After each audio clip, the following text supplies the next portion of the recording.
Namaste, dear respected audience. As usual, I'm here with our weekly program, Talk with Home. Today I brought new personality. She is a respected lady with 20 years of experience as a gender and social inclusion specialist. She got involved in UN South Asia, USAID projects, European Commission projects for underdevelopment countries. She got master's degree from Tribhuvan University in Sociology and Gender and M&E from the Netherlands, Women Human Rights from Bangalore, India, and Women Peace and Security from the USA. Let me welcome Mrs. Kopila Rijal. Namaste, welcome to my program, ma'am. Namaste, thank you so much. How are you, ma'am? I'm fine. It is a great honor to meet you and show my expertise in your channel. My pleasure. Thank you. Okay, ma'am, what really moved you to take up this career? Thank you so much. First, I'm from the rural woman. I'm a rural woman. I belong from the eastern part of rural Nepal. Pastor districts, my birthplaces. I influence for the community women, their needs, their problems, and especially I focus my career in gender and development issues, in violence against women and children issues, women peace and security issues. Because of that, women influence me and encourage me to work for them who are poor, who are vulnerable, who are socially excluded, who face the violence each day in their life, like domestic violence, who face the rape in the community, who believe in the chowpadi systems, who believe in the social norms, values, customs and tradition that made them very vulnerable and excluded.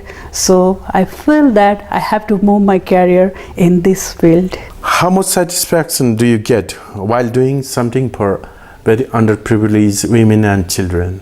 I always feel proud that I contributed 70% of my life for the rural women, especially for the poor, vulnerable and socially excluded women, not only in the rural part of Nepal. I spent a lot of time rural part of the India, rural part of the Bangladesh and rural part of the Afghanistan and other South Asian countries and Middle East countries like Muslim country, like other underdeveloped countries.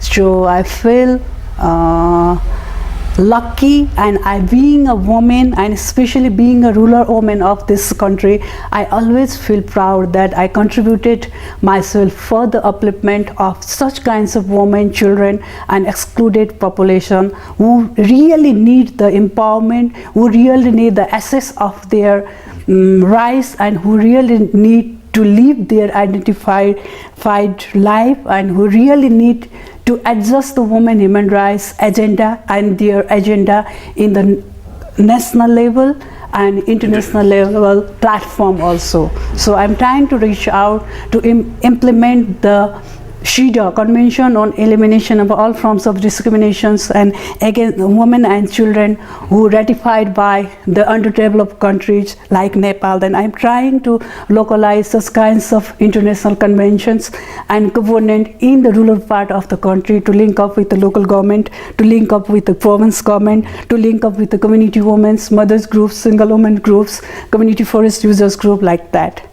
That's my motivation, to encourage me every day to face the challenges in each sector and to try to influence the rural women to intervene of the policies, programs and their economic upliftment too. Would you recall the first day, your first experience, that is first day of the beginning of your career? Yeah, when I was doing internship with UN system, I used to travel in the brothels area of the India. Yeah, then cross-border part of the Nepal and India in the no man's land area, which I was working for the women human trafficking issues at that I was doing internship at that time. Then I faced a lot of challenges, and I rescued repatriation of the women.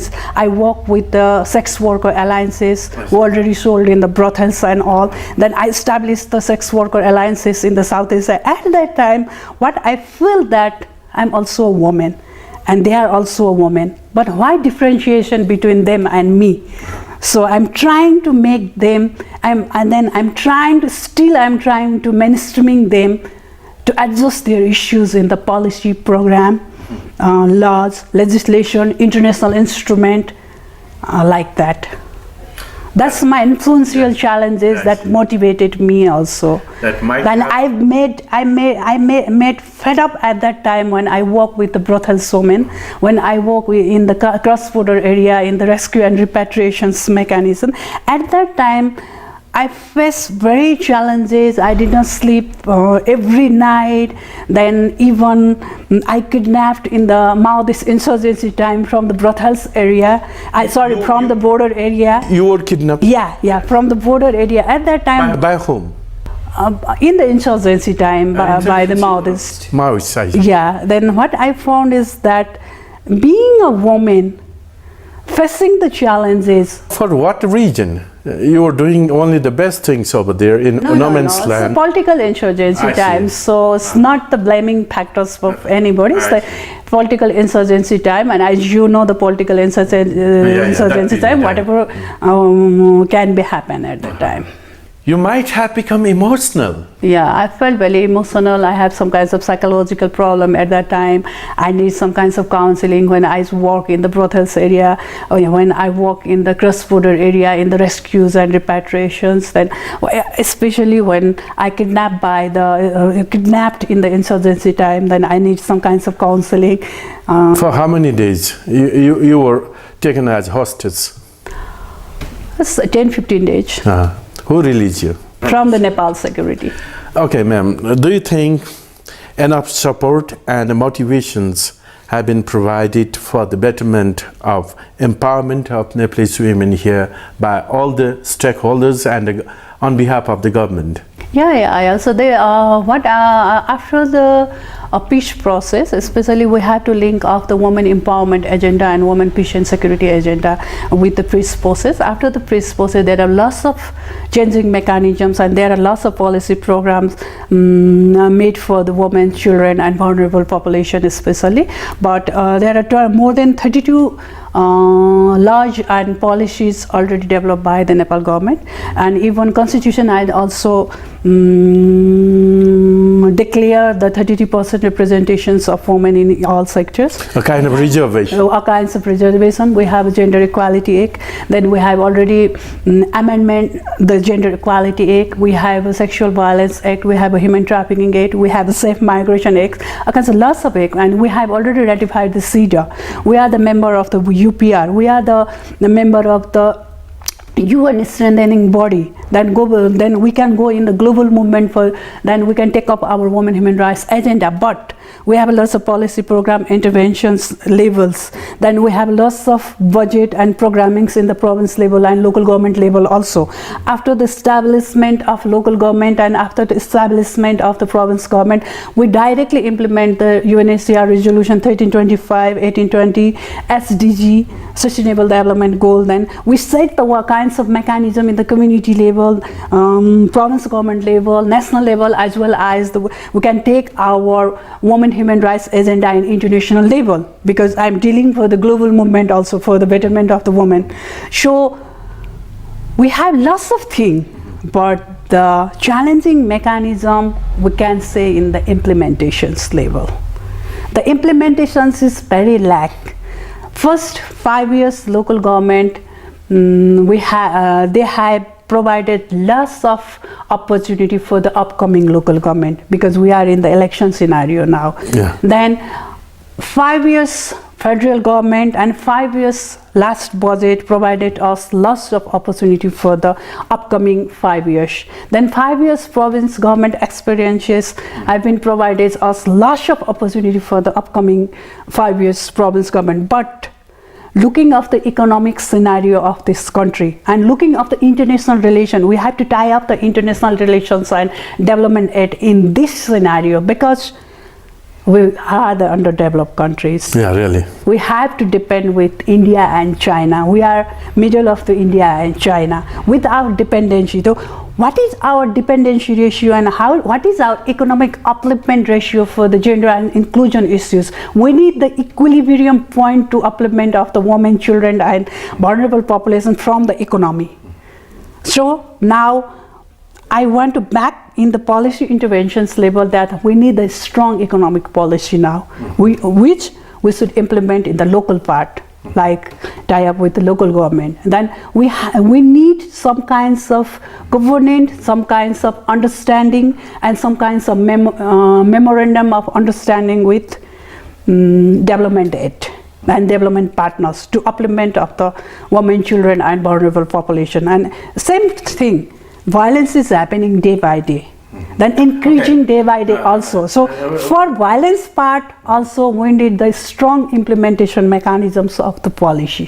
What about domestic violence? And I think most of the time domestic violence is focused on women, but nowadays this issue has changed a lot. Now, men have also been targeted for the violence. Now, men are also being assaulted in domestic surroundings, environment.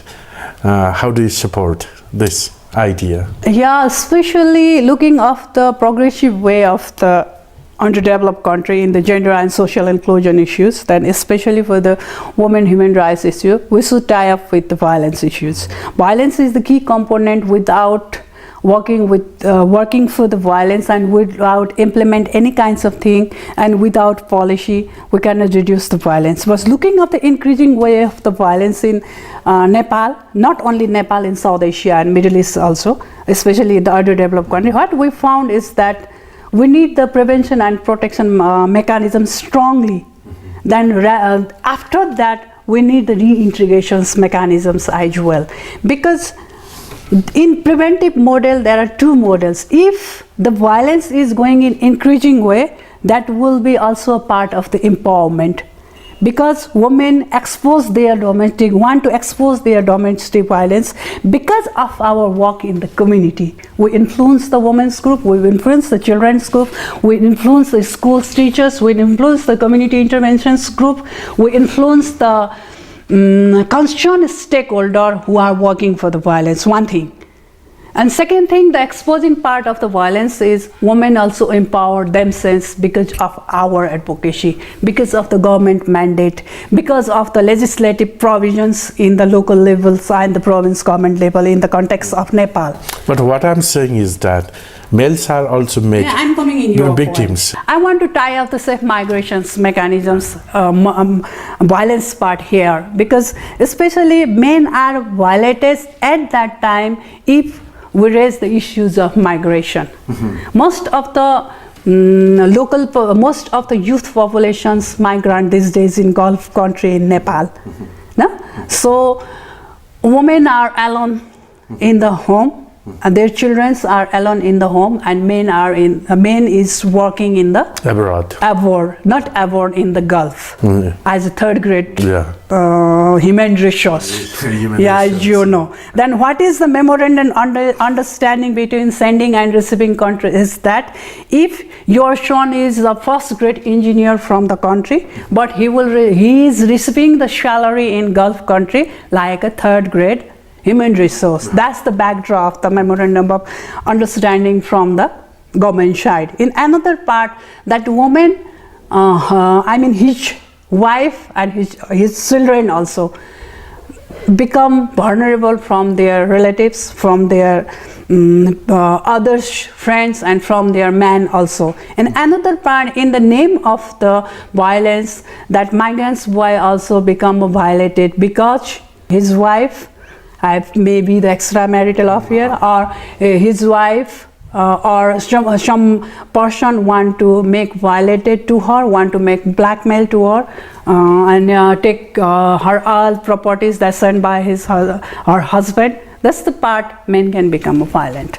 But in somehow men are also become the violence from that way, but most of the part female are violated rather than the men.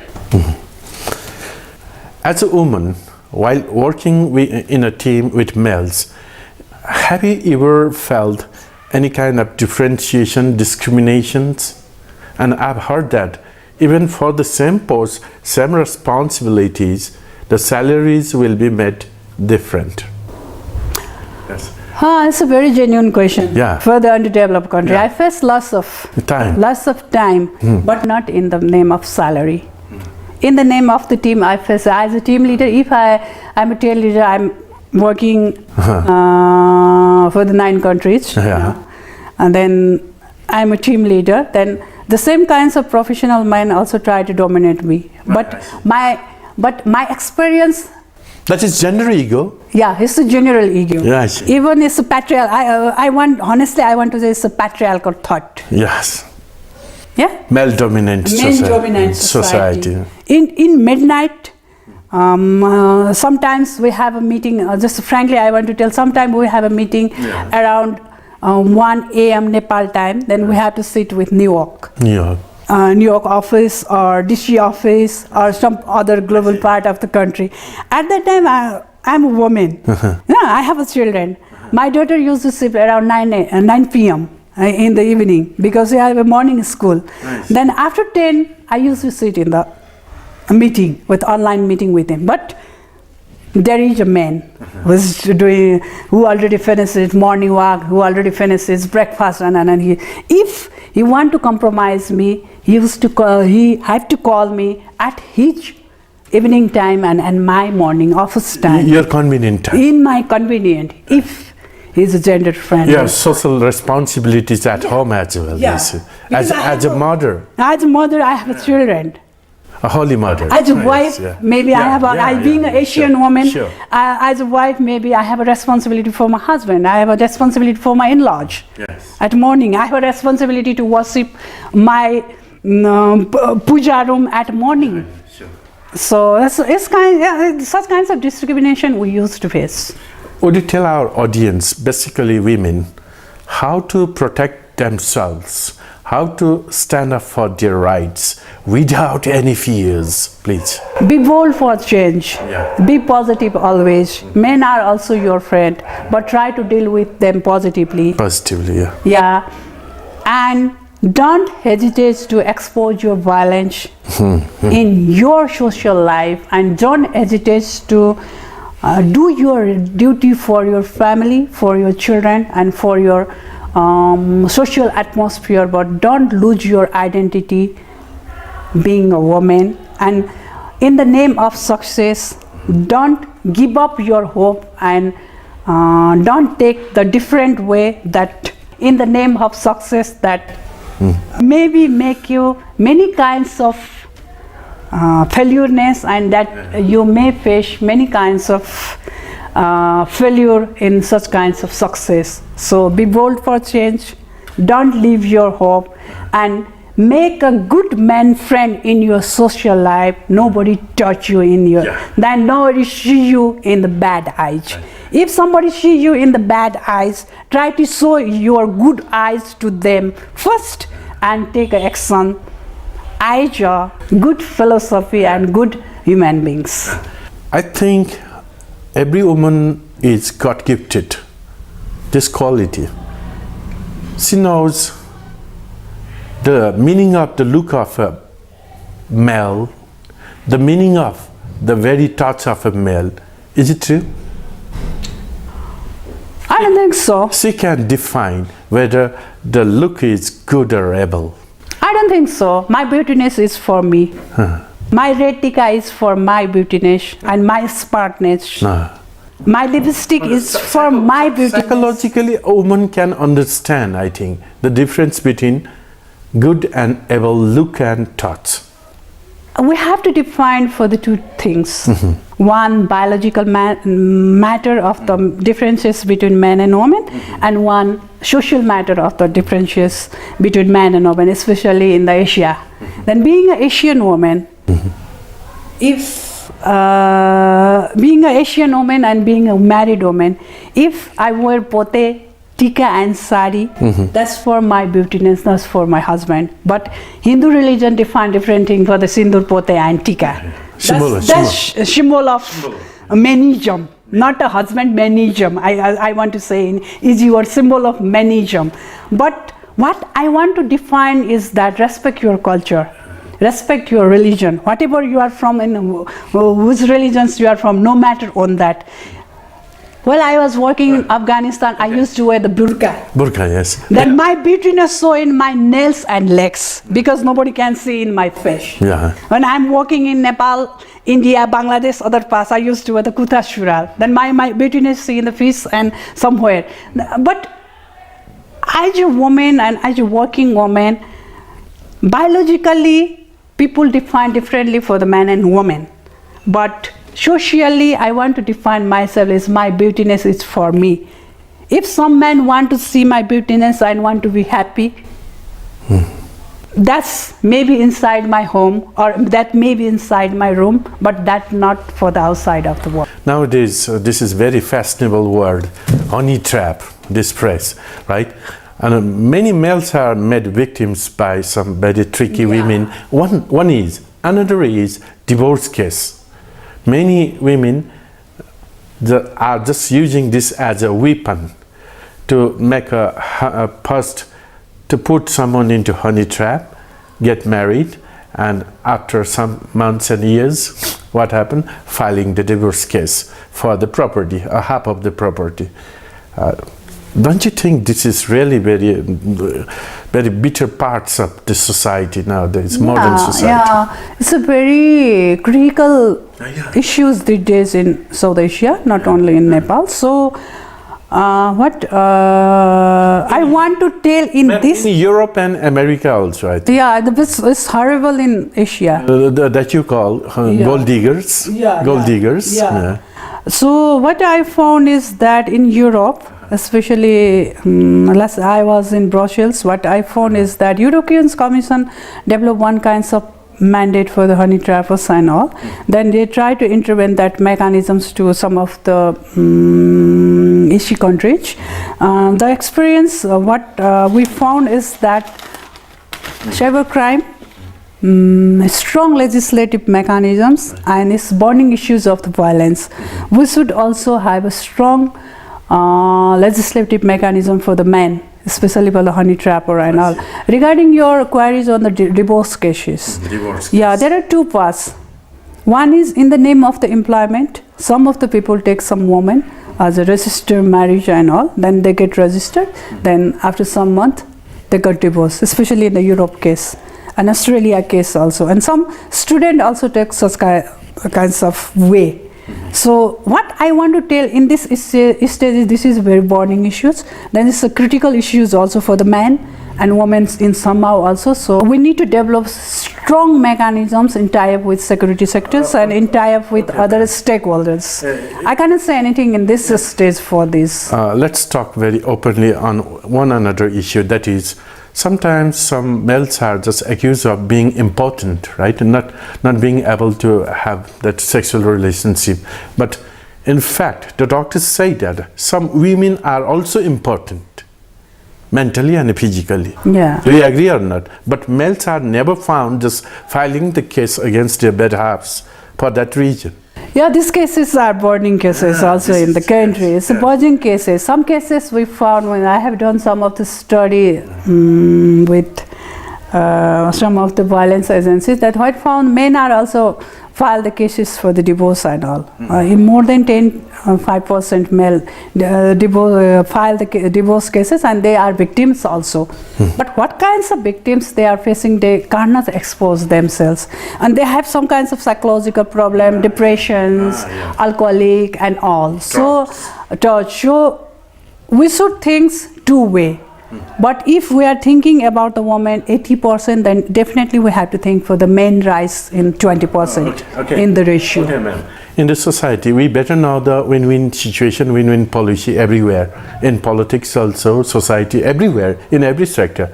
And around the globe, don't you think that only women are given more privilege and rights? These days. These days, yes. I'm also a woman human rights defender in the global arena. not only the country. I'm working in the global arena as a woman human rights defender. So I have to receive different kinds of experience with different country. I want to say one example from the Germany. Yeah.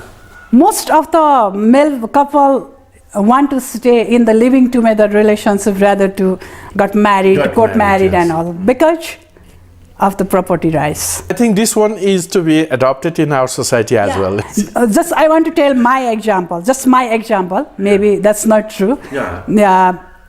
Being an Asian woman, I'm married with someone. No, if I'm not happy with him, I'm a capable woman. I can move forward with him. That's my rights. Yeah, we are not happy. Let's compromise ourselves. Let's stay separately. Let's say goodbye. Let's say goodbye. I respect you while I was with you. Then please respect me when I will not with you. But I want to take my children as a mother. I really respect your this saying.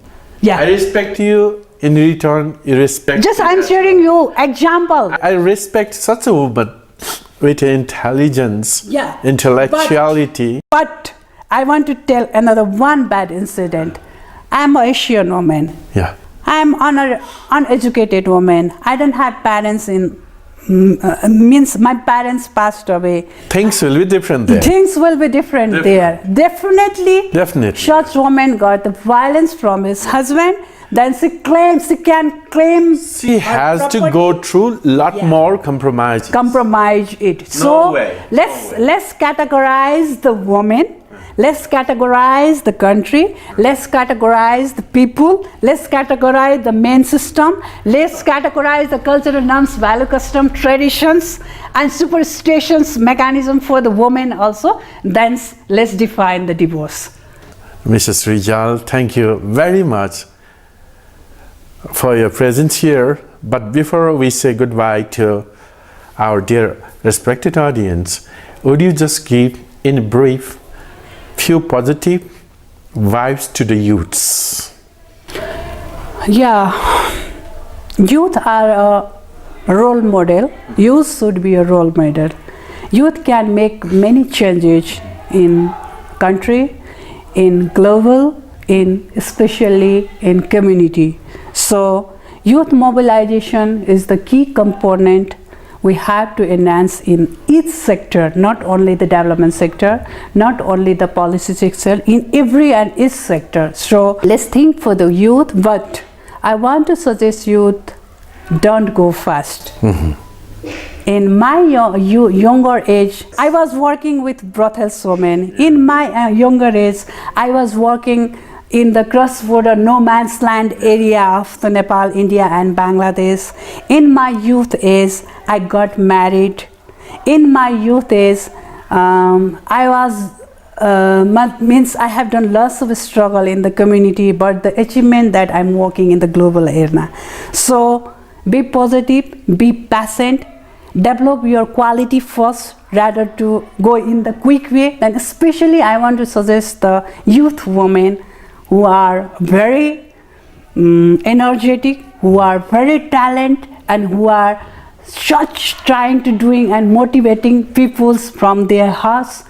So let's go slowly, let's be patient, and let's keep and show your eyes directly to such eyes who can who can make the revolution for the youth woman agenda in the global, in the community, and in such kinds of youth women who don't have education, who are facing child marriage, who are facing violence, who are facing poverty, and who really need their upliftments from the community. So let's work for them first, rather to show our voice and rather to show our advocacy in the global agenda.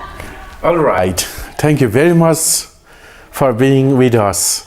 Though you are a very busy person, you have managed your time. I thank you once again. In future, hope to see you again. Till then, thank you very much. Goodbye. Thank you so much for this opportunity and give the opportunity to share my experience, expertise, and my failure stories and success story, definitely that motivate others women human rights defenders in the global and the community. Thank you. Thank you again. Thank you. Dear respected audience, thank you for being with us with much patience. I hope you will enjoy the next personality in my talk show, Talk with Home, next time. Till then, goodbye, namaste.